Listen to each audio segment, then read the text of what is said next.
తాజా 30 అప్పుడు రాష్ట్రం గొంతు నిలువునా కోసినప్పుడు ఇప్పుడు ఏపీకి బీజేపీ అన్యాయం చేస్తున్నప్పుడు రెండుసార్లు తెలుగు ప్రజలకు ముఖ్యంగా ఆంధ్ర ప్రజలకు ద్రోహం చేస్తున్నది తమిళ రాజకీయ నేతలే.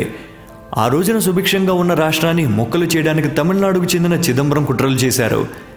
రాష్ట్రాన్ని నిలువునా ముక్కలు చేసే వరకు ఆ తమిళ తంబి నిద్రపోలేదు.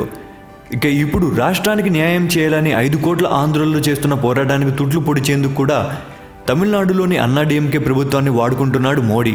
కేంద్రంలోని బీజేపీకి ఉపయోగపడుతూ పొరుగునున్న ఆంధ్ర ప్రజలు ఉసురు పోసుకుంటుంది తమిళనాడు ప్రభుత్వం. అక్కడ విపక్షం సగటు తమిళ ఆలోచనలకు భిన్నంగా వ్యవహరిస్తూ మోడీ ఆడుతున్న ఆటలో పావుగా మారుతుంది అన్నాడీఎంకే. లోక్సభలో టీడీపీ పెడుతున్న అవిశ్వాస చర్చకు రాకుండా చేయడానికి మోడీ ప్రభుత్వం అన్నాడీఎంకే నేతలను వాడుకుంటోంది.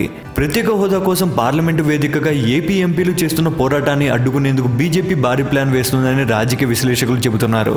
కేంద్ర ప్రభుత్వంపై టీడీపీ వైసీపీ ప్రవేశపెట్టిన అవిశ్వాస తీర్మానానికి స్పీకర్ చర్చకు స్వీకరిస్తుండగా ఆ అంశంతో ఎటువంటి సంబంధం లేని అన్నాడీఎంకే ఎంపీలు వెలులోకి దూసుకొచ్చి సభ జరగకుండా అడ్డుకోవడం అనుమానాలకు తావేస్తుందని విశ్లేషిస్తున్నారు.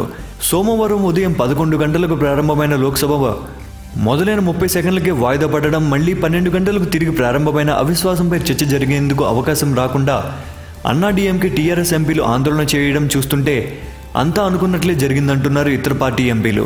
కావేరీ బోర్డు ఏర్పాటు చేయాలంటూ అన్నాడీఎంకే ఎంపీలు నినాదాలు ఒకవైపు, రిజర్వేషన్ల అంశంపై టీఆర్ఎస్ ఎంపీలు ఆందోళన మరోవైపు. ఈ నేపథ్యంలో ఎటువంటి చర్చలు జరగకుండా ఉభయ సభలు వాయిదా పడడం ఎవరికి లాభం అనే ప్రశ్న తలెత్తుతోంది.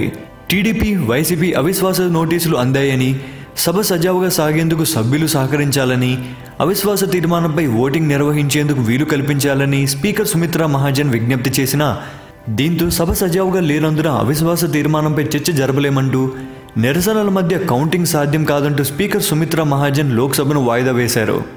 అయితే అవిశ్వాస తీర్మానం ప్రస్తావన రాగానే మద్దతుగా 100 మంది దాకా విపక్ష సభ్యులు లేచి నిలబడ్డారు.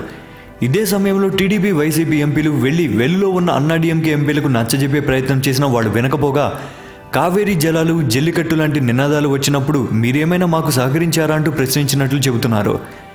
జయలలిత మరణం తర్వాత అన్నాడీఎంకే పూర్తిగా బీజేపీ గుప్పట్లో చిక్కినందున కేంద్ర ప్రభుత్వమే అన్నాడీఎంకేను అస్త్రంగా మార్చుకుని అవిశ్వాసం చర్చకు రాకుండా చేస్తుందని విపక్ష ఎంపీలు అనుమానం వ్యక్తం చేస్తున్నారు. ఇదే ధోరణి కొనసాగితే అవిశ్వాసం చర్చకు రాకుండానే బీజేపీ అనుకున్నట్లుగానే పార్లమెంటు నిరవధిక వాయిదా పడే అవకాశం ఉందని అంటున్నారు. అంతా అనుకున్నట్లే జరిగిందని, ఎన్డీఏ ప్రభుత్వం అనుకుంటేనే అవిశ్వాసం చర్చకు వచ్చే అవకాశం ఉందని ఏపీకి చెందిన ఓ ఎంపీ అభిప్రాయపడ్డారు.